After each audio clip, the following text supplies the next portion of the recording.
आप सबका मेरे YouTube चैनल पर हार्दिक स्वागत है। मेरे चैनल पर आप नए हो तो चैनल को सब्सक्राइब कीजिए और मेरे साथ में जुड़िए, क्योंकि आपका जुड़ाव मेरी सबसे बड़ी पूंजी है। मैं हमेशा कहता रहता हूँ। चलिए आते हैं आपके सीधे मुद्दे पर। दोस्तों, मैं आपको अवगत कराना चाहूँगा कि आज का दिन सुनवाई की दृष्टि से बहुत ही महत्वपूर्ण आपके लिए रहा है। इन सारे बिंदुओं पर मैं प्रकाश डालूँगा, बताऊँगा आपसे, और मुझे पूरा विश्वास है कि आपको मेरी बातें समझ में आएंगी।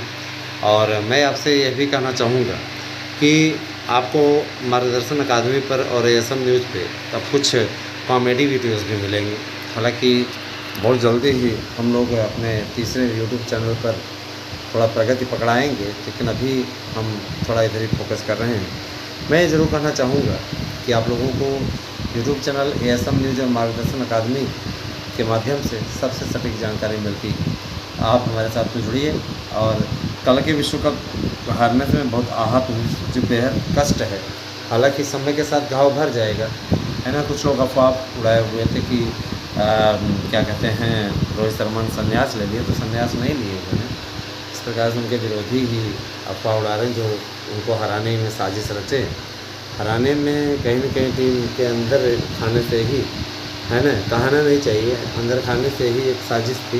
इसके चलते टीम इंडिया विश्व कप जैसी महत्वपूर्ण ट्रॉफी छूट गई। बहरहाल सबकी अपनी अपनी मेंटलिटी है। देश उनके लिए बड़ा नहीं, उनके लिए उनके पक्ष के ये रह गया है। एकता सीखनी है तो ऑस्ट्रेलिया सीखनी चाहिए। एकजुट होकर अगर टीम प्रदर्शन करती तो ये लगातार 10 मैच जीतने वाली टीम नहीं थी। इसमें वो अलग ही दिख रही थी। और जिस तरीके से गेंदबाजी, जिस तरीके से बल्लेबाजी, मजाक बना के रख दिया सब लोगों ने। दोस्तों, आज सुनवाई 5 मिनट की सुनवाई हुई।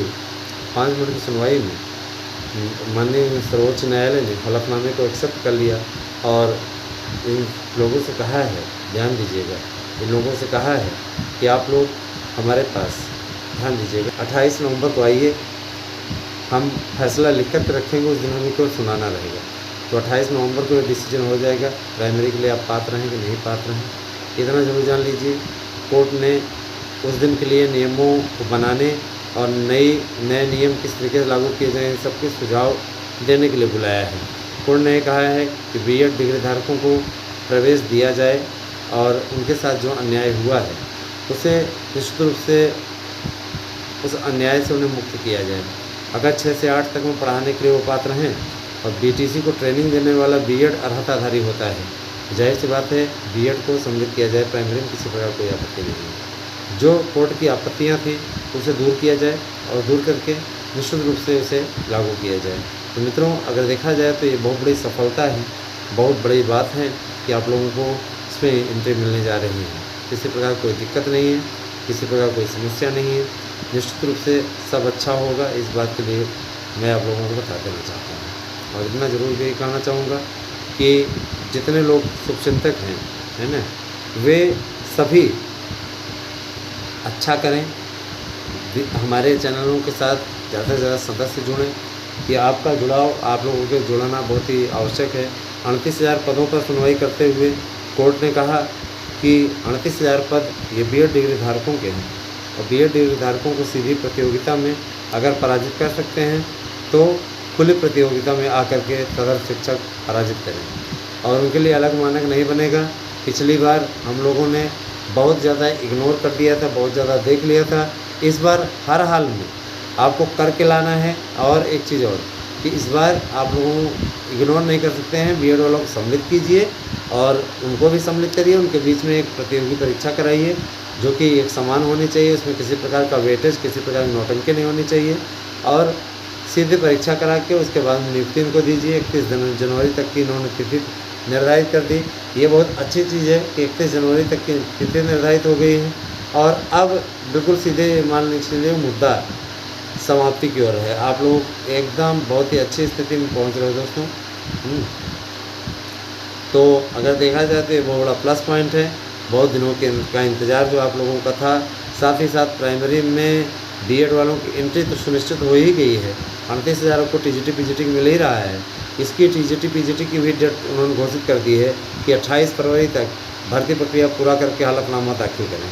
तो 28 फरवरी तक भर्ती प्रक्रिया को पूरा किया जाना है। शासन ने तेज़ गतिविधियाँ करने का आदेश दिया है। सरकार ने फाइल पर साइन कर दिया है। मतलब ये कि अगर भर्तियाँ अब नहीं हुई तो फिर कभी नहीं होंगी, एकदम मजबूत स्थिति में, क्योंकि इनको एक और विज्ञापन भी कराना है ना। और रही बात ये कि इसमें आवेदन के पदों की संख्या बढ़ाने के स्थान पे एक नया आयोग गठित जो हुआ है उसके द्वारा एक नई वैकेंसी निकालने की तैयारी कर रहे हैं। एक नई वैकेंसी 38,000 पदों पर आएगी और उन 38,000 पदों में से कुछ पद इस वाले में सम्मिलित होंगे, माने इसकी संख्या लगभग 10 से 12,000 भर्तियों की हो जाएगी। तो TGT के लिए अगर आप हमारे यहाँ से समर्पित और सारगर्भित और निश्चित सफलता वाले नोट्स लेना चाहते हैं तो आप 9219166752 पर मैसेज करें, व्हाट्सएप करके अपना एड्रेस पिन कोड से दीजिए और अपना नोट्स प्राप्त कर लीजिए। मुझे पूरा विश्वास है कि हमारी वीडियो से आपको रिलीफ मिलती है। कई ऐसे लोगों ने कहा सर आपकी वीडियो सुन करके जो नकारात्मकता छाई रहती है वो सकारात्मकता बदल जाती है।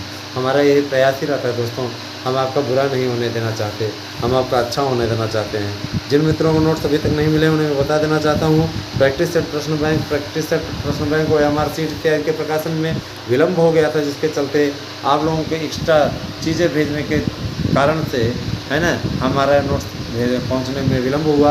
आपको कम से कम मैं ये कहना चाहूँगा आप गुरुवार तक का समय दीजिए, गुरुवार तक आपके सारे नोट्स पहुंच जाएंगे।